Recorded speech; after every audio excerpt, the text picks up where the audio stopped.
मायका और ससुराल एक औरत की दर्द भरी कहानी।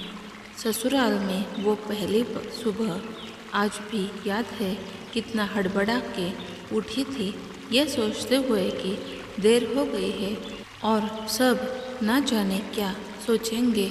एक रात ही तो नए घर में काटी है और इतना बदलाव जैसे आकाश में उड़ती चिड़िया को किसी ने सोने के मोतियों का लालच देकर पिंजरे में बंद कर दिया हो।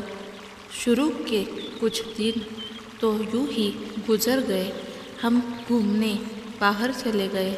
जब वापस आए तो सासू माँ की आंखों में खुशी तो थी, लेकिन बस अपने बेटे के लिए ही दिखी मुझे।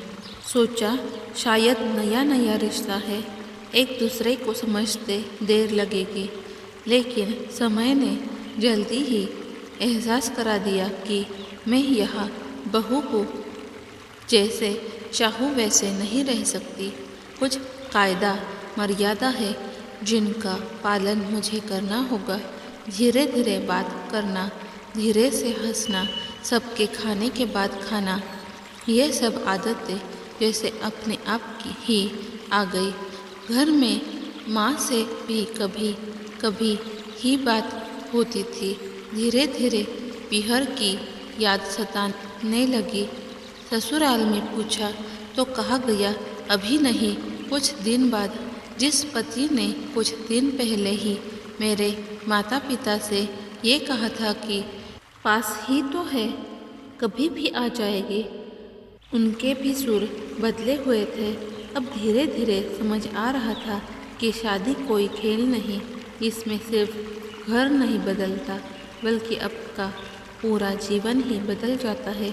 आप कभी भी उठ के अपने पीहर नहीं जा सकते, यहाँ तक कि कभी याद आए तो आपके पीहर वाले भी बिन पूछे नहीं आ सकते। पीहर का वो अल्हड़पन, वो बेबाक हंसना, वो झूठे मुँह, रसोई में कुछ भी छू लेना, जब मन चाहे तब उठना, सोना, नहाना, सब बस अब यादें ही रह जाती है। अब मुझे समझ आने लगा था कि क्यों विदाई के समय सब मुझे गले लगाकर रो रहे थे।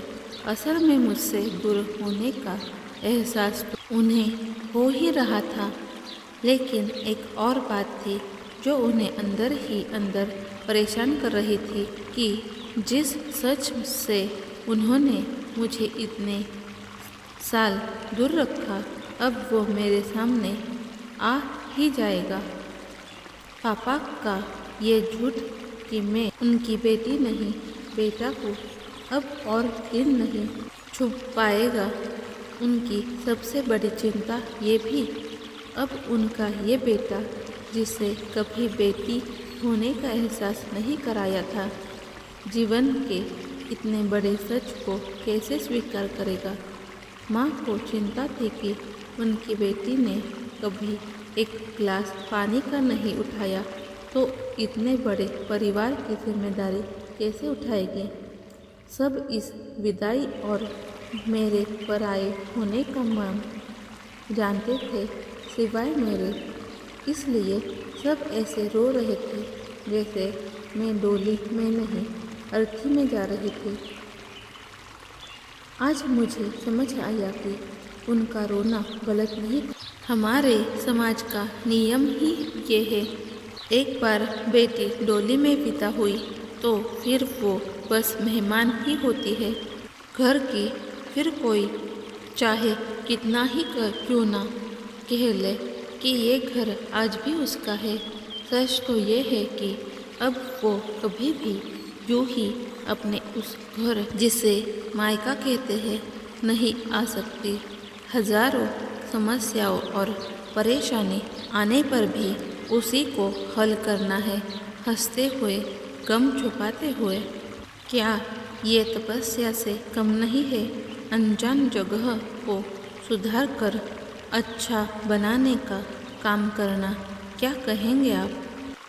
ऐसे ही और नई नई अच्छी अच्छी स्टोरी सुनने के लिए प्लीज़ मेरे चैनल को लाइक कीजिए, शेयर कीजिए और सब्सक्राइब कीजिए। Thank you.